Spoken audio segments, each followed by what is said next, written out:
আসসালামু আলাইকুম আপু, আমার নাম রাধিকা।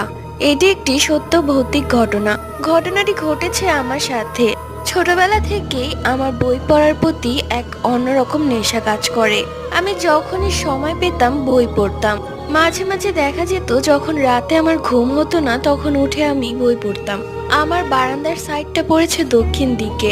সেখান থেকে সারা দিনই বাতাস আসতো। সেই দিন আমি বিকেল বেলা ঘুমিয়েছিলাম, যার জন্য রাতে কোনোভাবেই ঘুম আসছিল না।